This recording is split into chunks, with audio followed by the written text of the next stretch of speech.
SPT pajak kita matching di SPT di SPT sehingga SPT kita tidak kena SP2DK.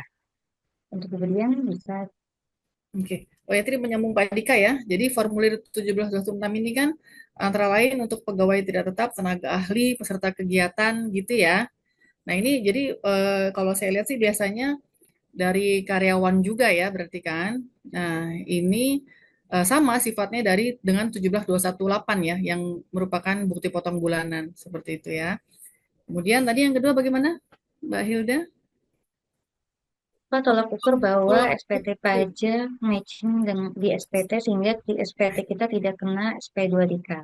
Ya, sebenarnya pegangannya sih tadi ya Pak Aris, bahwa SPT kita sudah diisi dengan benar, lengkap, dan jelas. Nah, jadi benar apa? Nah, artinya memang sudah dilaporkan semuanya sesuai dengan keadaan yang sebenarnya. Karena tadi saya sampaikan, kadang kita nih misalnya hanya melaporkan nih, misalnya Pak Zauki hanya melaporkan di SPT-nya itu penghasilan dari yang diterima dari kantornya saja. Istrinya Pak Zauki ini rupanya pengusaha sukses, punya catering, ya penghasilannya banyak.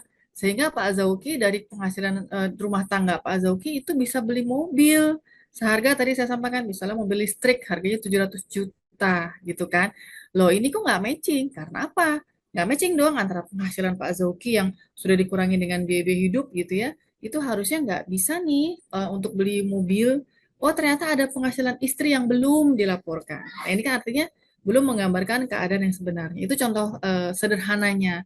Ya, tapi intinya kalau untuk menjawab tolak ukurnya apa, ya artinya apabila kita sudah melaporkan semuanya dengan benar, lengkap, dan jelas. Andai pun Pak Aris ya, andai pun ketika kita sudah merasa melaporkan dengan benar, lengkap, dan jelas, kemudian masih dapat SP2DK.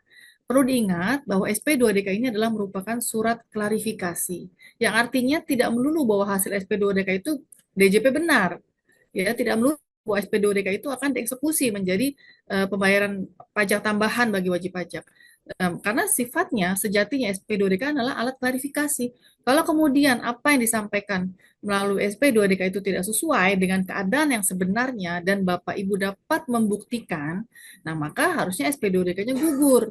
Ya, misalnya Pak Aris gitu ya, ada data nih pembelian tanah dari BPN nilainya 5 miliar. Nah, di SP2DK dong, ternyata Pak Aris bisa membuktikan dari data yang disampaikan DJP, oh ini datanya nggak benar, ini Pak Aris yang lain. Saya Pak Aris Agur, nik saya sekian, alamat dia dapat secara kronologis membuktikan bahwa itu bukan harta Pak Aris. Ya berarti gugur SP2DK-nya. Ya seperti itu Mbak Hilda.